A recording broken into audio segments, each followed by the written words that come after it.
السلام علیکم، welcome to Iram voice channel. ہمارے محترم ناظرین، آج جو کہانی میں آپ کو سنانے جا رہی ہوں یہ کہانی لاہور کے شہر کی ہے۔ یہ کہانی میری دوست کی زبانی، وہ ایک پنجابی فیملی سے ریلیٹڈ ہے۔ اس کی ذات پنجابی ہے اور اس کا یہ جو قصہ ہوا ہے وہ پنجاب کے شہر لاہور میں ہی ہوا ہے۔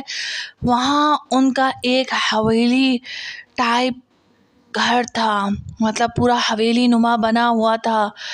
وہ گھر کئی صدیوں سے 2 یا 3 صدیوں سے بند تھا۔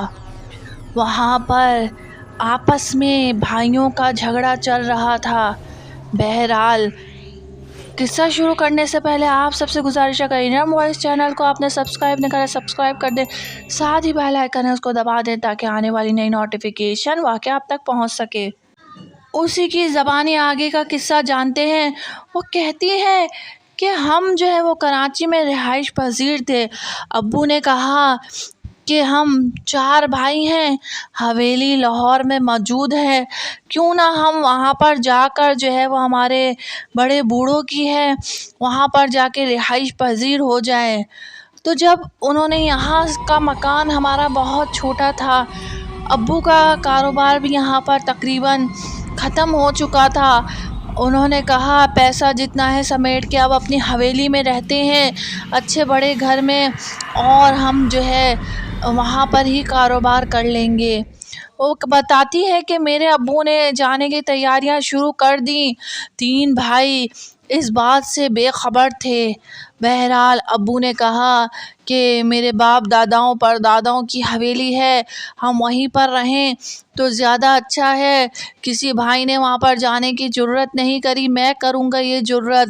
تو میری امی نے سمجھایا اتنی 2-3 صدیوں سے یہ حویلی میں کوئی نہیں رہا ہے، تمہیں کیا آفت پڑی ہے؟ کہتے ہیں وہ جناتوں کا بسیرا ہے اس حویلی میں۔ اس پر میرے ابو نے کہا کیا دقیانوسی باتیں کرتی ہو، دقیانوسی باتیں میرے سامنے مت کیا کرو، اور یہ باتیں مجھے پسند نہیں ہیں۔ اس پر امی خاموش ہو گئیں۔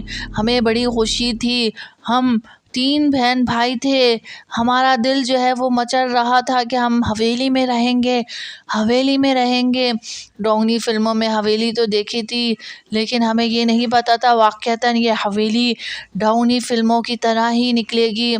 بہرحال یہاں سے ابو نے سارا پیسہ سمیٹا، اور سمیٹنے کے بعد اس گھر کو سیل کرا، سیل کرنے کے بعد اس کا پیسہ بھی سمیٹا، اور پھر ہم نے لاہور جانے کی تیاری شروع کر دی۔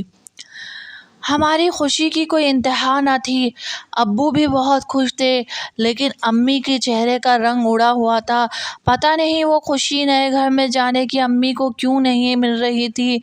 خیر 2 دن کا سفر طویل طے کر ہم ایک دن ہوٹل میں رکنے کے بعد پھر اپنی اس حویلی تک پہنچے۔ جیسے ہی اس حویلی میں گئے تو وہ تو ایسا پرانا کھنڈر معلوم ہوتی تھی کہ ہم جو ہماری خوشی تھی اس میں ہمارے چہرے کے رنگ اڑ گئے۔ شروع سے ہی ہمارے ابا نے ہماری اماں کی کبھی سنی نہ تھی، تو اس بار کیوں کر سنتے، اور ہم خوف کے مارے امی کی طرف ہی دیکھے جا رہے تھے۔ ابا نے کہا گھبراؤ نہیں، اس کی صفائی ہوئی ہوئے 4-5 سال ہو گئے ہیں، اب میں اس کی صفائی کل آدمیوں کو بلا کے کرا دوں گا۔ تو اماں نے کہا آدمیوں کو بھی بلا لینا، ہم بھی ساتھ لگ جائیں گے اور اس کی صفائی مکمل طور پر اچھی طرح ہوگی۔ امی کو کیا کرنا تھا، ابو کا ساتھ ہی دینا تھا، اس لیے چپ چاپ وہ ہر بات ابو کی مانتی جا رہی تھی۔ بہرحال رات جیسے تیسے گزاری۔ دوسرے دن پھر جو ہے اس حویلی کی صفائیاں اسٹارٹ ہو گئیں۔ صفائیاں اس شدت کی تھیں کہ جگہ جگہ سے جو ہے وہ مکڑی کے جالے اور عجیب و غریب جو ہے وہ دھول مٹی نکلتی۔ ہم بھی امی کے ساتھ اور وہ 2 آدمی بھی ہمارے ساتھ لگے ہوئے تھے، پوری حویلی کی صفائی کرائی، لیکن ایک دروازہ تھا جس پہ بہت بڑا سارا تالا ڈلا ہوا تھا۔ ہم نے پوچھا ابا سے کہ ابا یہ کیا ہے؟ کہنے لگے بیٹا یہ ہمارے پردادا منع کرتے تھے کہ اس کو نہیں جو ہے وہ چھیڑنا اس کمرے کو۔ تو ہم نے وجہ پوچھی، کہنے لگے بھائی میں ان باتوں کے اوپر نہ یقین کرتا ہوں نہ ایسی باتیں کرتا ہوں۔ یہ باتیں انہوں نے کہہ کر ہمیں ٹال دی۔ اتنے میں ہماری اماں نے ہمیں بلایا، یعنی امی نے، اور کہا بیٹا اس دروازے کو کھولنے کی کوشش مت کرنا۔ تو امی سے میں نے پوچھا امی ایسا ہوا کیا ہے؟ پرانے وقتوں کی بات ہے، امی نے ہمیں ایک کہانی سنائی اور کہا ابا کے آگے اس کا ذکر نہ کرنا کیونکہ یہ بات وہ یقین نہیں کرتے۔ یہ پرانی حویلی ہے، یہاں پر پرانے وقتوں کی بات ہے کہ ان کے پردادا کے ابا تھے، ان کا کام بہت اچھا چلتا تھا اور دوسرے بھائی کا کام جو ہے وہ بس درمیانہ، اور ان کا کام اتنا عروج پر چلا گیا کہ وہ پیسے میں کھیلنے لگے۔ دوسرے بھائی کی بیوی بہت جلتی تھی، اتنا جلتی تھی کہ اس نے جادو ٹونے کو اختیار کرنے کی کوشش کری اور پھر جادو کرانے کے لیے کئی جادوگروں کے پاس آنے جانا شروع ہو گئی۔ اس کمرے میں اس کی رہائش تھی۔ رات کو دروازہ بند کر کے اس کی عادت تھی کہ آگے لیمو رکھ کر، موم بتیاں رکھ کر الٹی چیزیں پڑھا کرتی تھی، یہاں تک کہ اس نے بھائی کے دل میں بھی نفرت بیٹھا دی تھی اور وہ بھائی بھی نفرت کرتے ہوئے کہتا تھا کہ اب کچھ نہیں ہو سکتا، جو ہے میرا ہے اور میرے بڑے بھائی کا کچھ نہیں ہے۔ ابا نے ان کے حوالے کاروبار کر دیا، میں خالی نوکر بن کے رہ گیا۔ تو پھر میاں بیوی مل کر ان پر جادو ٹونا کیا کرتے تھے۔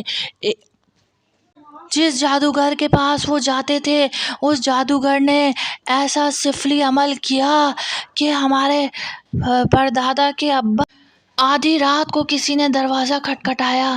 جب وہ دروازہ کھولنے کے لیے باہر نکلے تو یکدم ایسا لگا کسی نے اتنی زور کی کیل آنکھ پہ ماری ہے کہ آنکھ کا ڈیلا ہی باہر آ گیا۔ اللہ اکبر! آنکھ کا ڈیلا باہر، درد سے چلا رہے ہیں اور بیوی بچے اٹھ کے بھاگتے ہوئے آئے، انہیں ہسپتال لے جایا گیا۔ اس کے بعد ان کی بد سے بدترین حالت ہو گئی۔ ان کی 2 بیٹیاں تھیں جس میں سے ایک عجیب و غریب حرکتیں کرنے لگی اور بال کھول کر ایسا ہوتا کہ باتھ روم میں گھس جاتی، کئی گھنٹے نہ نکلتی اور منہ سے عجیب و غریب آوازیں نکالتی۔ پھر کسی آدمی سے حساب کتاب لگوایا تو اس نے یہی بتایا کہ کالے جادو کا عمل ہے، ایک چڑیل نے بسیرا کر لیا ہے تمہاری بچی کے جسم میں، اور وہ پردادا کے ابا دن بدن بستر پر لگ گئے اور حالت ان کی بد سے بدترین ہوتی گئی۔ معلوم ہوتا تھا کہ جیسے کوئی سوئیاں جسم میں گھسیڑ رہا ہے، جسم میں آنکھ سی لگ رہی ہے۔ بری کیفیت سے ایک دن ایسا ہوا کہ وہ اپنی سانسیں ہار گئے اور پھر ان کا انتقال ہو گیا۔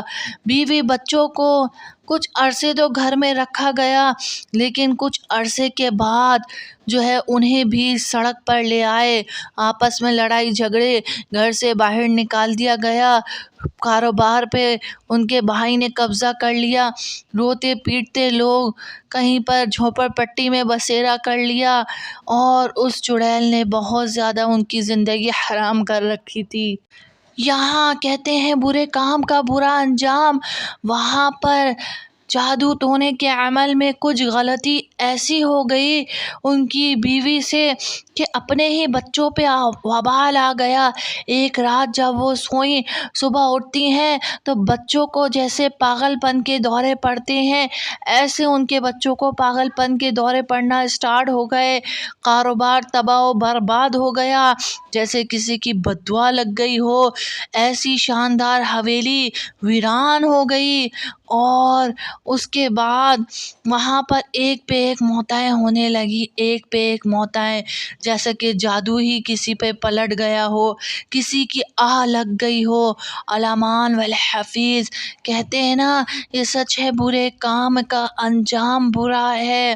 اس کی بیٹی کی آنکھیں پھٹتی، منہ سے چیخیں مارتی، جگہ جگہ علاج کرایا مگر کوئی فائدہ نہیں۔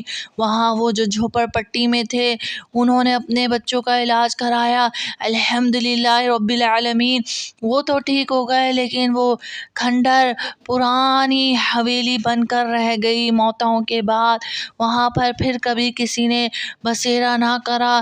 یہ کہانی سن کر ہمارے ہوش و حواس اڑ گئے اور ہمیں اس گھر سے وحشت سی ہونے لگی۔